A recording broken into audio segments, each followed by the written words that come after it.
maybe it's time I get put into the VIP series. Put some spark back in my life. Wouldn't it be good if they did like just a bit like a past housemates? I've been saying it for years, Alicia. I've been pushing it. The winner is Reggie. I know you're gonna dig this.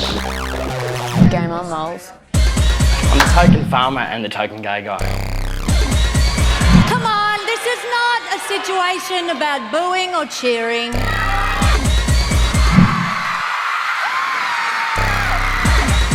Last night, there was an error with the voting calculation. It's been a good week for me. Yeah, it's been a better week for me. Yeah, exactly right. Pain in the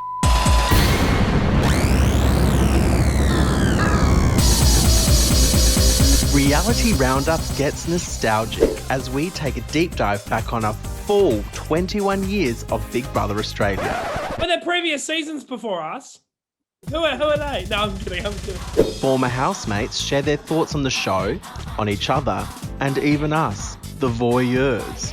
You know, people always found ways to be mean. So let's begin the countdown of the top 21 moments, scandals, fights, romances, shocks, thrills, evictions, wins, and the greater phenomenon that led to Big Brother Australia's 21st birthday.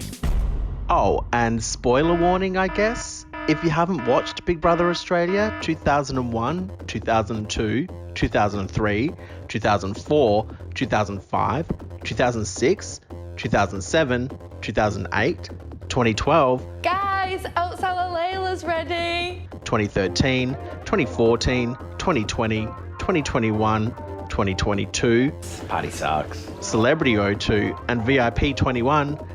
You can watch them all on a fabulous YouTube channel I've linked in the description, or the newest seasons on 7+. And once you have, or if you already have, we are ready to discuss. What do you think of the new format? Oh, I'm pumped. So what we've got is Survivor that's not on a beach and in the middle of nowhere. Oh my God, you know, this is like Survivor in the house. It's awful. You're just saying that to me. What?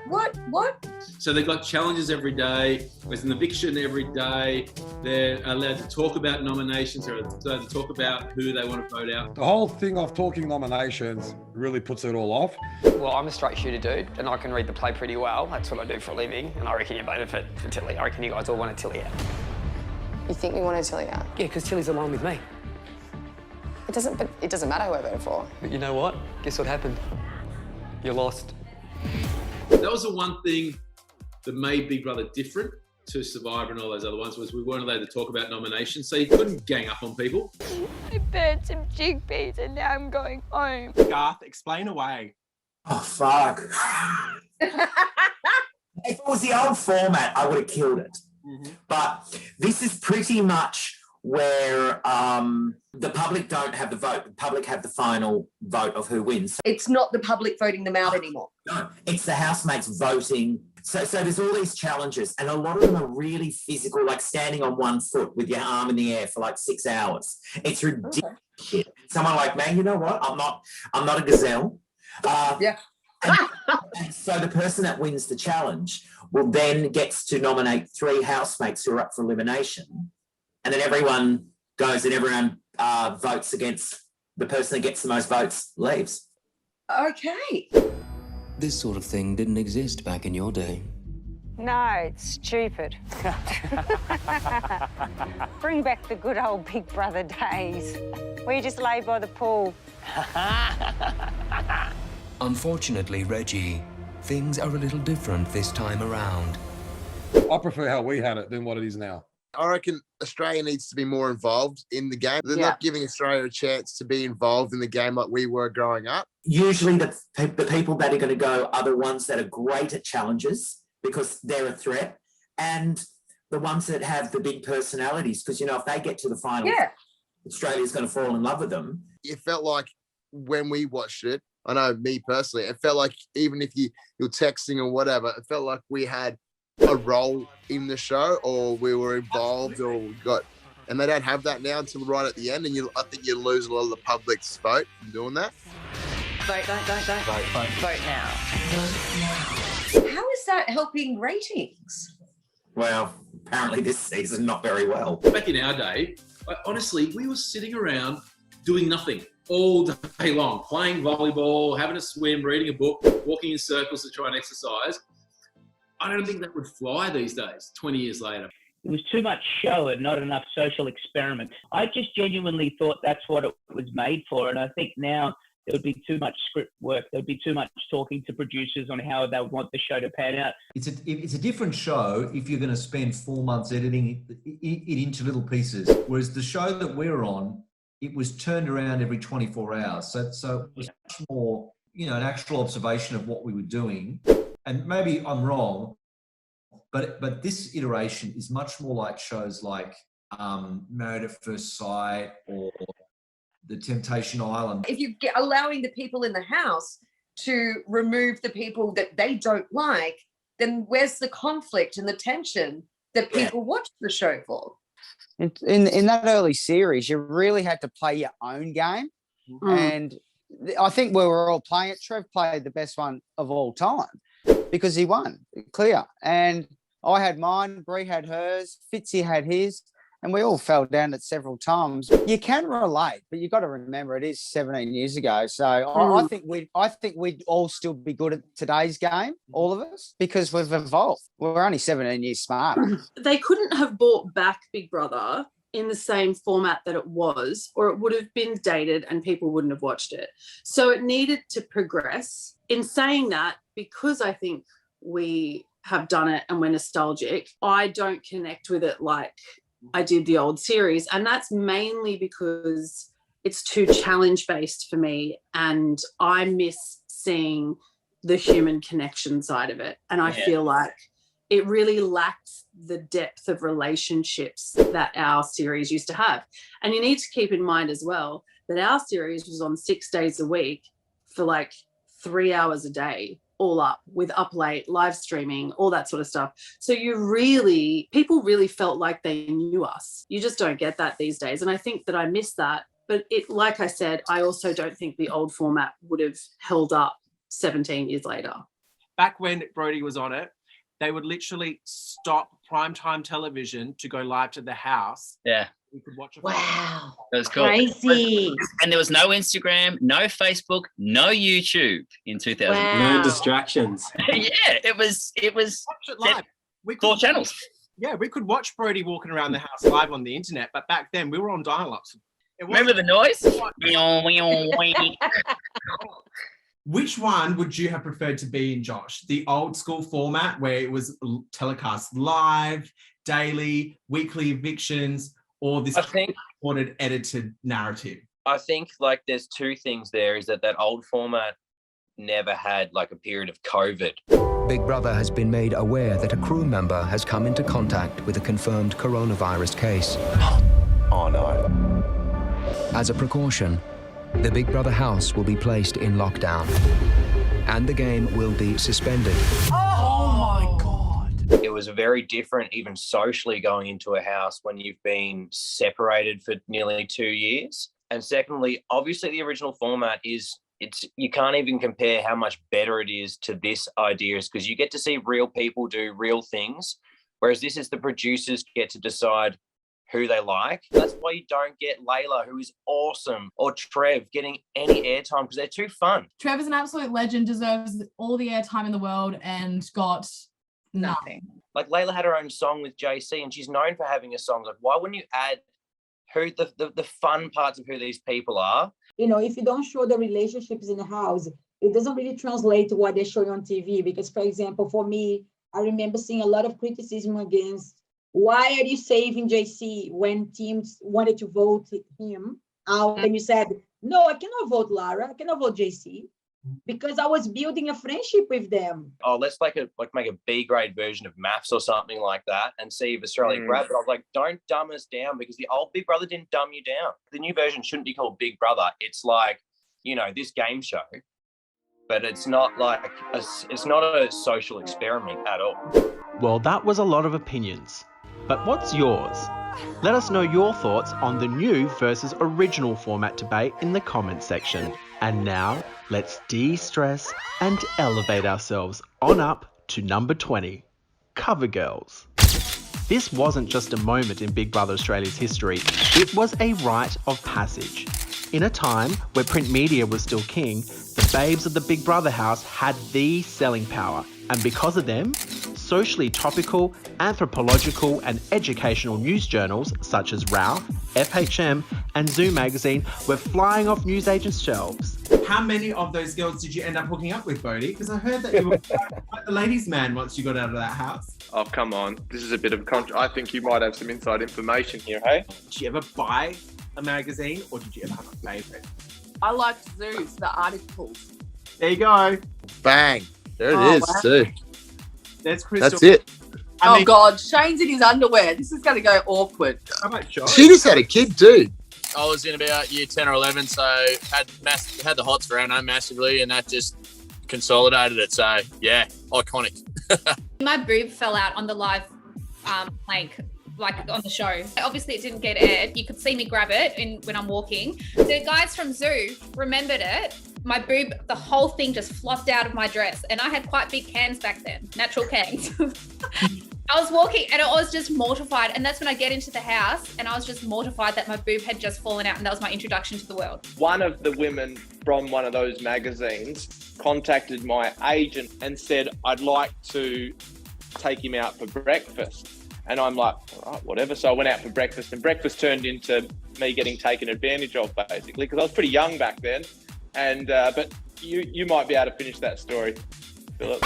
I might be able to, but I won't. Let's start 2023 without a lawsuit. Nobody clocked up a tally of men's mag covers like Susanna Murray, the agony aunt of Zoo magazine, and men's prison contraband babe. Okay, do you want me to show you how to vote? All right.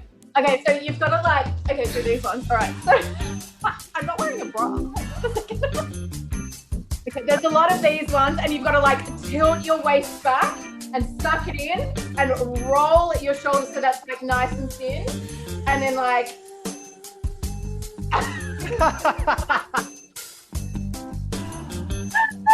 Mirror, mirror on the wall, who's the fairest of them all?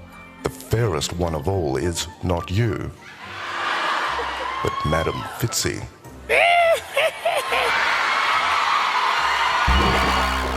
You're about to experience one of the more challenging elements of the game. It's called the intruder scenario. At about 9 o'clock, 2 new housemates will arrive. Each season, Big Brother likes to upset the established household hierarchy, and often the disruption comes in the form of intruder housemates. Before I went on, they encouraged me to stir up Paulie. His ratings were going too high, so they really wanted me to get him on. Yeah, there's a lot of things that you guys don't. Wasn't that a shame? And we got on.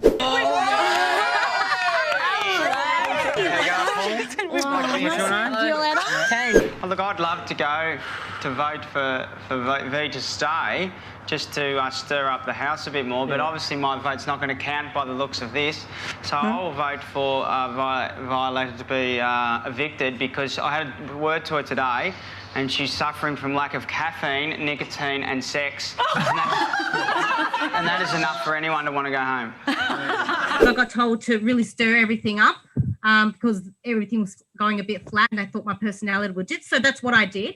I thought they'd send you into, to stir up Bree more than Paulie, but... No, that was all real. Everyone goes through something differently. I disagree because I think You disagree. Can I talk? Because you want Thanks. for it. Another thing is as well, and I don't know if you guys know this, me and Monica actually met before we went into the house. We met a few days beforehand and we associated and went out to dinner and all that. And I don't think they ever did that with two other Oh, men. really? Wow. So she knew who she was walking in with. And she was a psychologist and she was much older. So she absorbed she saw how I would be. They probably wanted Monica to stay in there for a long-term romance too, Yeah. Well, that's how it seemed like. The best kiss I ever had took 4 hours to happen. The first time around, intruders didn't get the fairest go. I can't believe I have to cry to you guys. I can't believe it. I can't believe I'm not strong enough to laugh. Okay, can I what seems to be the problem here, Anita, was... Did you sit and smirk at me Yeah, like that. Although you can still catch Rachel over 20 years later hosting on The Project, or Brody filling you in on what's on in the warehouse. Too easy. We didn't know that we were intruders. We didn't know that the show existed because really quick snapshot of my whole Big Brother experience. It was apply, 30,000 people apply, got down to 5,000, got down to 500, got down to 50. I'm still getting letters in the mail and a few emails and stuff. And my dad said to me, "Are you getting on this bloody thing?" And I said, yes, maybe. I was at the footy. I get a phone call one night from one of the producers saying, "You're involved." And I went, right. And I, what does that involve? And they say, right, pack a bag for 2 weeks, go to the airport, and someone will give you a ticket. Got to the airport, someone gave me a ticket. It was to Sydney. Then I flew from Sydney to Cairns. Then I got into a blacked out Tarago and drove 2 hours to a place called Tully, which is 2 hours from Cairns, with 5 other people in the car. And that was as much as we ever knew. A month later, we flew back down to the Gold Coast. Someone's putting a microphone on you. You're on stage with Gretel. Then I'm pushed through a door into the diary room and I'm on the show. And that was when the first time I met everyone. That was the intruder experience. So that was a month without speaking to friends, family, radio, TV, newspapers, phones, nothing. And that was all live? Yeah. You entered with the beige Hornet, correct? Yes, Kieran. Old MacDonald, he lived in France and all day long he just liked to dance. Well, he had a farm in which he had a dead horse, but he ate it last week with some tomato sauce. Well, Mrs. McDonald, she came home one day. She said, McDonald, Thank you. Well, he was the first intruder to make it the furthest because I think he didn't come in halfway, came before that because I know Zach came in at halfway at mine and obviously come runners up, but I'm pretty sure Kieran came in, week 3 or something and made it to 3rd place, I'm pretty sure. But yeah, I really enjoyed watching him. Yeah, he was a character, Kieran. Yeah. We had a fabulous friendship, him and I. We had? Oh, yeah, I've just, lost contact with him. That's it. Yeah, nothing to dig there, unfortunately. Intruders either endear themselves to the housemates and viewers, or they become very quick targets. I feel like an intruder has to do double the work that any other player does. Brenton, Adriana, you both went in with your heads on a literal platter. We did. I did get the phone call and I actually thought they wanted me to go in as a stylist. They said, "No, Adriana, we want you to be a housemate." And I went, "Me to be a housemate? Why would you want me to be a housemate? Seriously." Of course, I was very nervous, but to go in and crawl under a table and put your head through that table in a beautiful dress, that's something I wasn't expecting. Not all intruders enter the house planning to stay for a long time. Some just pop in for a good time. Bert and Patty, welcome to the Big Brother house. Thank you. Thank you. It's lovely to be here. Do you like the diary room? I feel like I've just done like a tab of acid or something. It's a little crazy. The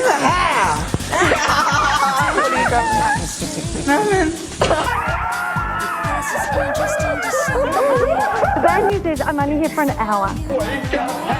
Everybody's wiggling. I have to get you to agree that when you go into the house, you will follow Big Brother's rules. Agreed? Yes. Agreed. Good. Perhaps you'd like to share with Rory who you are. I'm Pamela. Yeah, we know. Yeah, they know. We know. See, you know. See? Yeah. So now what?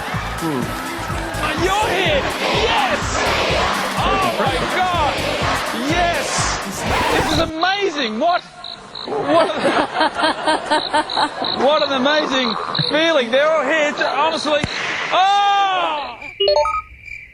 How does it feel for you to have that weird juxtaposition going on? Couldn't give 2 hoots. Do you think about it that much? No. Use of juxtaposition. I like to use that word. Anyway, good. It was quite. You know what it means? Yes. That's all right. Yes, of course. This story that he told me was before I did Big Brother, and that was very early on. Rove would always interview the ex-housemates when they came out, the day after. And someone very early on was a diva and, just was like, "I'm from Big Brother," and blah, blah, blah. And it really rubbed Rove the wrong way. And so then people gave him a lot of flack for seeming a little bit disingenuous and seeming not that interested in interviewing those housemates all those years later. I don't know. Why don't you tell me? Why do you think I was voted out? Probably because you're an idiot. And I can understand that because, Big Brother housemates are a species of their own. One thing I would say, being a part of the 9th series, I was very aware of the reputation that had been created from Big Brother housemates previously. And I'm going to defend them all by saying we're mad. That was his whole show, though, wasn't it? Taking the piss out of people whenever they came on. Every week he was having a go at me about something when I was on Big Brother, and he was having a go each week. And my mates told me that, and I was gutted because I like Rove. I remember the green room was rude to me. He was really rude, and I don't normally take things to heart. I don't care. But I remember I was in Sydney and we were driving, and I wound down the window because I saw Rove. I said, "Hey, Rove, fuck you." And he goes, "Fuck you," in public in Sydney. "Fuck you." And that's it. Looking back with a more educated, collective mindset, we've come a long way, Australia. But in an era where Rove McManus was the golden boy of Australian television, things that wouldn't fly today definitely got a pass back then. Look, I think it's probably my weight problem. I mean, I know I've got a weight problem, but so bad. Shut up. A weight problem? Look, darling. I've always had a weight problem. Please shut up. You know, isn't that bad? I mean, do I look fat to you? Yeah. Usually at the expense of someone's body choices. You said you didn't feel entirely yourself in the house. Yes or no? Was that because you're 20% silicon?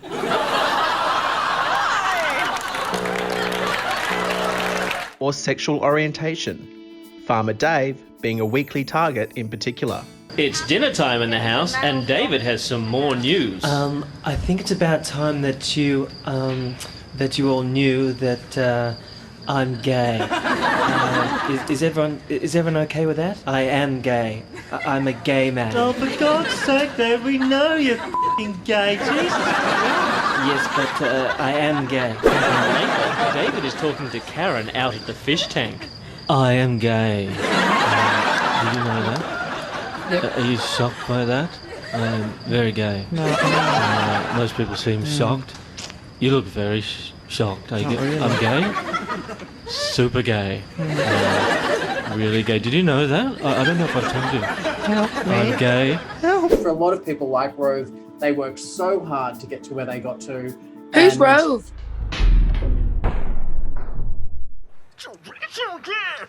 Yo, what up?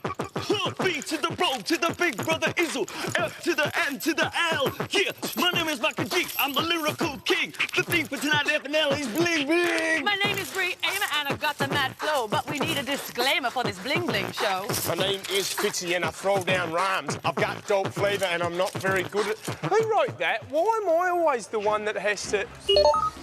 The introduction of Friday Night Live in Series 5 was an absolute knockout.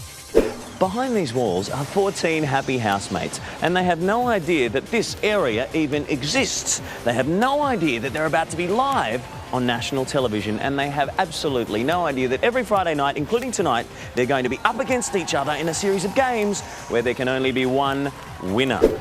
Housemates competed for access to a rewards or strategy room and nomination powers. In fact, the format was such a hit it had a spin-off Friday Night Games and later rebooted as Big Brother Showdown. Friday Night Games was, I think, every child of the 80s and 90s dream come true. I mean, it was a knockout that you got to be involved in every single Friday night. It was just bag loads of fun. And it was kind of that only time that when we're in the house in that whole 3-month period that you actually saw other people that weren't housemates. The ninjas. They were these balaclava wearing strange dudes that just came in and made the games happen. We couldn't interact with them, but it was just kind of one of the coolest aspects of Friday Night Games. The idea that other humans still existed outside of the housemates. Oh, look at the ninjas, they're fired up. Are they real... Great. Oh, there's Ginger Ninja! It was just a lot of fun, and then you'd end up with a 3-point twist, and it was just added these cool elements to it. Unlike the challenges now, which is just, everything is bad. It's painful. What is that noise, Dave? Oh, no! Get down, Lee, get down! I can't. It's something out of the Saw movies. Oh, what is that? Some weird stuff going on down in here. And then you get targeted because you win and everyone wants you gone. And here goes Dave. Be a good one, eh? Can he finish the job and save himself from eviction? good old days of Friday night games. And the award for best show in the world goes to Friday Night Live. Me, please. The vital ingredient in the Friday night pie in your face was indisputably the chemistry and charisma of the Golden Trio. Whatever. You serious? I don't know. Probably. Ryan Fitzy Fitzgerald, Homework. Where is it? Brie ate it. Brie Amer, It's Carrie Breen night. It's Caribbean night, you idiot. and the true king of the Australian Big Brother franchise, Mike Goldman.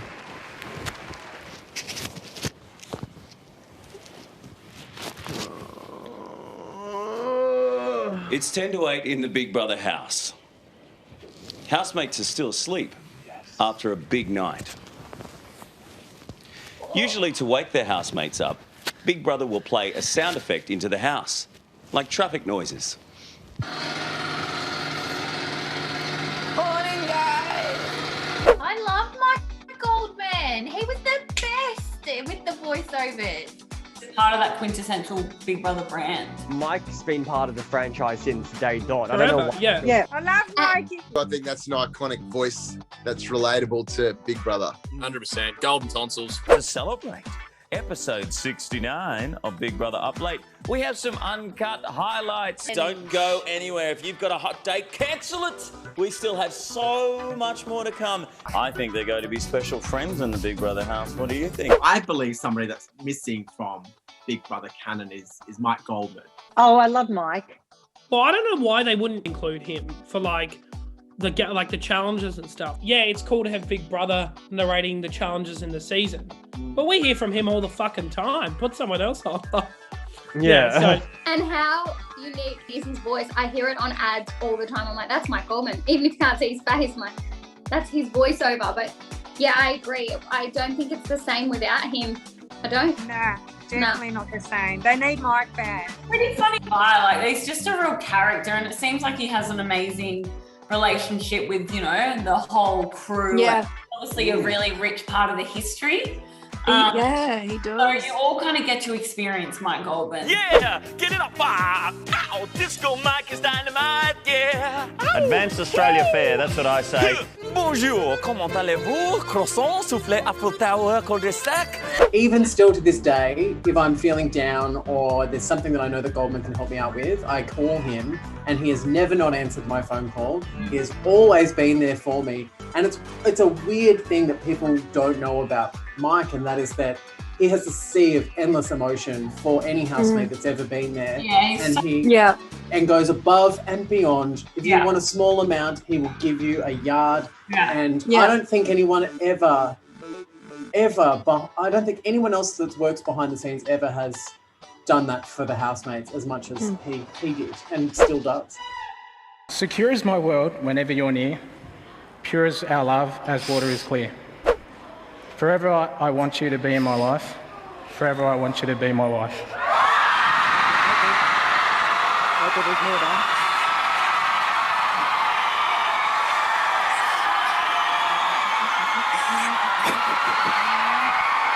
Stand up, Brian, stand up. And I think I was like ushered off to the side, like, get out of the way. Get out of the way, loser. Up you go. Only millionaires allowed on the stage now. Brie, will you marry me? Yes?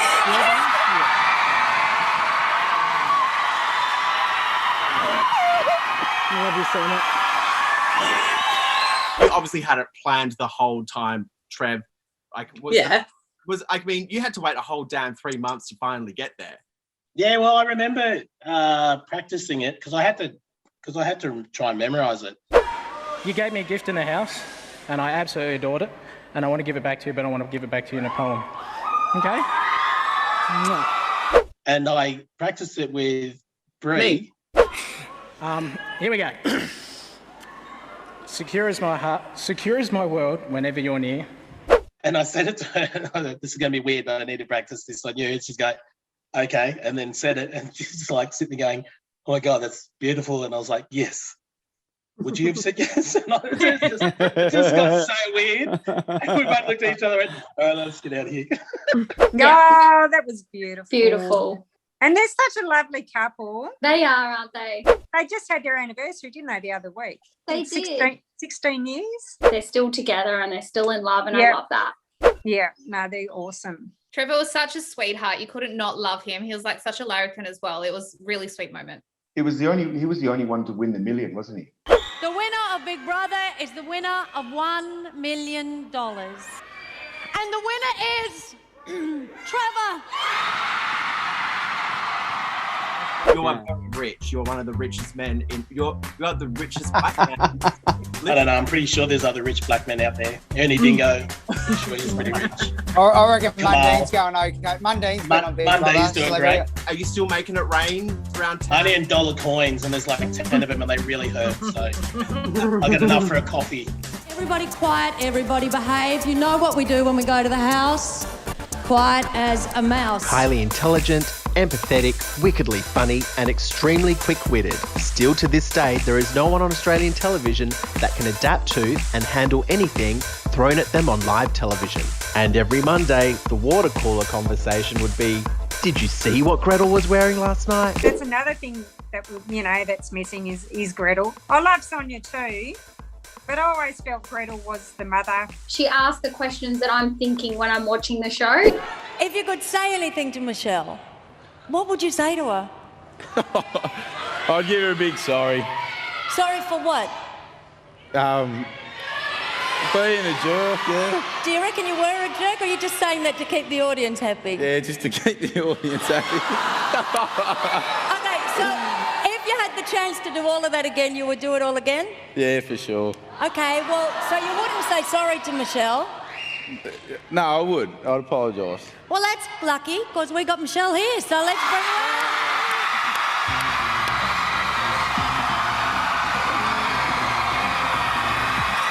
Whereas I feel like it's just like kind of skimmed a little bit now, and you don't get the depth. She made me feel really comfortable going into the house. I was obviously super nervous. She gave me a little cuddle. And then when I got out, I was again super nervous, didn't know where to look and everything. And she kept like touching my leg, like reassuring me. I felt she was really motherly to me. So I really liked her. She hated me. Gretel hated me. I don't even know. I kind of got some clues as to why, but I don't know why. I loved her so much, and I was so happy to meet her, and Gretel just hated me. Whoever edited that together deserves an award, because I didn't cry that much. Well, I already said to you that was the first week when you were in there, and it's actually quite an accurate assessment of your behaviour in the house during the first week, and you know it is. So the conundrum for someone in that circumstance is, how do you get out of it? Absolutely adore that woman. If I was able to do anything for changing the way that we Australians treat each other, it was because of that woman and her ability to make you so comfortable that with all the noise and craziness that's going on around you, that she can allow you the time to think and to articulate what it is that you need to say. I remember she held my hand and I instantly calming. Hey Jamie, how you going? Yeah, pretty good. Are you anxious? There's a couple of little butterflies, yeah. She can ad-lib, because my series for the final ran an hour or an hour and a half over time, and they'd done the segment, so she had no content, so she just made it up on the spot because it was live, and it seemed like that's what was scheduled for the night. Like, she was so good that you wouldn't have even known that it ran so late. You ever think, oh damn, I wish I had the Gretel Colleen experience? Yes, and I told that to Sonia by mistake. I was on the morning show and Layla was supposed to be there with me, but she'd fallen down a flight of stairs. I can't remember why, but I got drunk and fell down a flight of stairs and smashed my face open. Oh my God. So I ended up waiting in the green room of the morning show to talk about it with David Campbell and Sonia Kruger. And coincidentally, on the same episode, Gretel Colleen was there to join the Hot Topics. And I walked into the green room and saw Gretel, and I was like, oh my God, Gretel Colleen, I'm obsessed with you. I loved you so much. I wished that you were the host. And at that point, Sonia had come down to sort of say hello and make sure I was okay, and had heard me say that. It's without doubt Gretel has a unique charm. She even had my dearly departed bestie Quentin besotted by her beauty. Oh, look at that. Sneaky thing. Are you controlling that with your mind? You are. Isn't that fabulous? Yeah. Don't look down my top. Okay. Bye. Bye-bye. Bye, guys. Gorgeous. Now, Bree, have you explained why you're back in the house? No. Last night, there was an error with the voting calculations. It was made by our phone company. And some of the votes didn't get recorded under the right people's names. Someone else Oh my God. Now, this means that the wrong person was evicted. You're joking. But the question is, who is the person? Fans often refer to Sarah Marie, Reggie, Gretel and or Sonia as the queens of Big Brother. But there is another top-tier housemate entrenched into the history and Big Brother Australia's queendom, and that is Bree. It's time to go, Bree.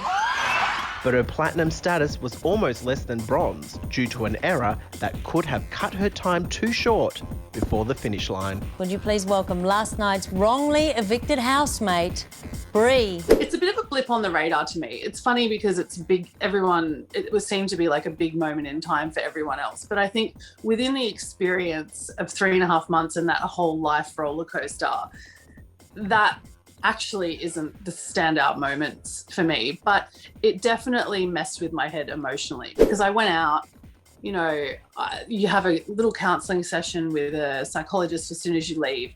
And the first thing that they told me was that my nan had been relocated from Tasmania because there was some weird stalker down there that was threatening her and threatening me and all this sort of stuff. They told me all this stuff.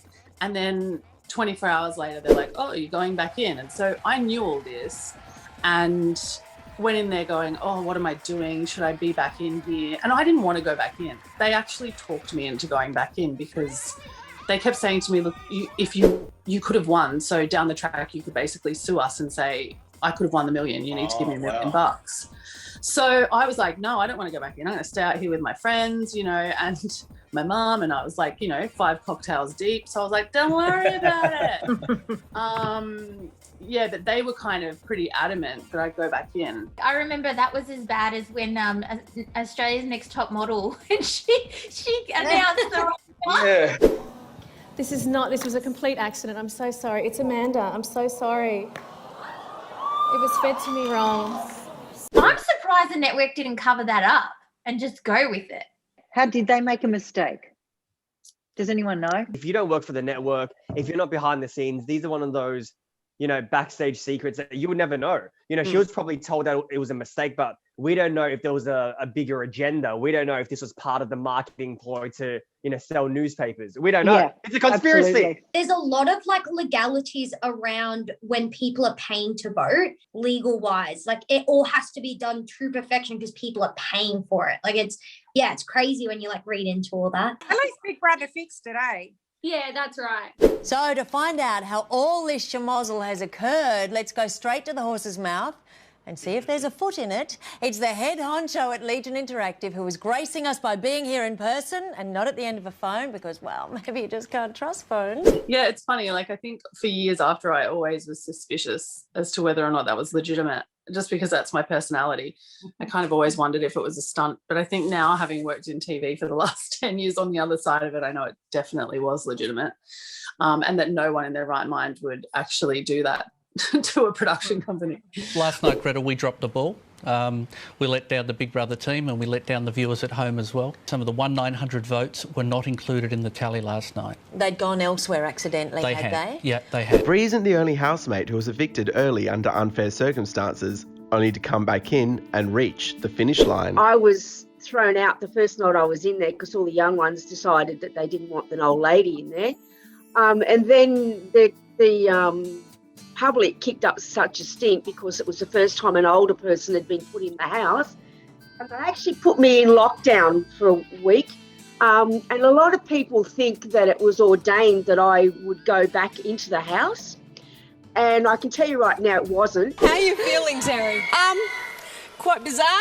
It is bizarre, but you didn't think you'd be back here so quick. Very bizarre. No, I didn't. Now, you've really spent more time on stage than you've actually spent in the compound. Exactly. The next morning, the producer came in and offered me a challenge to stay in the house. And the challenge, of course, was to look after Corey. If I say the name Corey Worthington, what do you think? Moron. Moron? There's a picture, look. But then he heard on the grapevine that I had said, and I did say this, that if Corey's in, I am out. I couldn't stand the little brat, as you say. You know, he's only 17 years old, right? He had the party. We have all seen all the fallout from that. We've read about it and we've seen it on the TV. He's only 17, so he's really a minor, and we really need someone. And as you famously said, it only takes one good parent to look after a kid, not two idiots. Yes.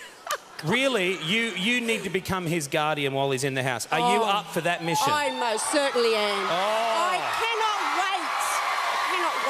wait. And then when I was on the stage with Kyle and Jackie O, and they said that was what I had to do, you couldn't see it, but my legs were shaking like you wouldn't believe. I so wanted to just walk away, but I couldn't. That was hilarious. So we all thought that she had been evicted, but the best was seeing Nobby's reaction, who had got like cast out into the camper van. He was like so dirty. He was just like.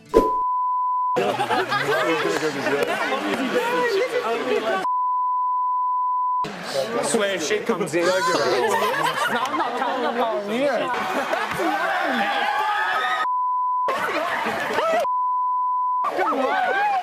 Seriously? Oh my God. That's low, man. Guys, Oatsala Layla's ready. Stick it in the pot, and put some water in it. Stick it in the pot, and put some milk in it. Stick it in the pot, and put some fruit in it. Stick it in the pot, stir it all around. Tell me what you got. You got oats now. Joshy and I used to come up with the craziest songs out of pure boredom, and we thought it was so funny. But looking back now, it was so cringy. And, like, No, it wasn't. Oats a la lela, oats a la lela, oats a la lela, oats a la lela, oats a la lela, oats a la lela, oats a la lela, oats a la lela. It wasn't just a song, it was a cultural reset. Oats a la Layla. Oats a la Layla. Oats. Yes, it was. It was. Stick it in the pot, and put some water in it. Stick it in the pot, and put some milk in it. Stick it in the pot, and put some fruit in it. Stick it in the pot, stir it all around. Tell me what you got. You got oats now. I went to the Logies with Layla. The audience, crowd deafeningly loud. They were singing it so loud, and Layla's so humble, and she just is like, oh, you know, thanks. And she was a bit taken aback by it.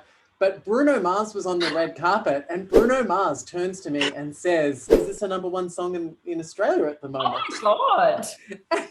It's like, no, actually, that's my friend Layla. We were on Big Brother together, and we came up with that song. And he storms off. And Layla has the crowd singing it still to this very day.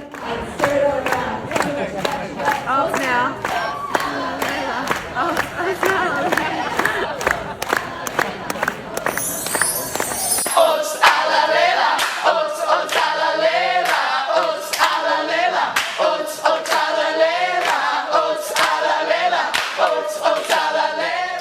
Next week, even more familiar faces join the discussion as we head into the top 10. I feel like I'm back in there now, trying to be watch what I say. There's no secrets here, Jamie. Reality TV is a lot of things, but it is very brave, and you need to be prepared to expose all parts of yourself. Oh, what did you win? 2 divorces. Yeah, I didn't win. Hey. Let us know what you think should make the top of the list in the comments section. And if you'd like, please like the page and subscribe to my channel so you don't miss the next installment.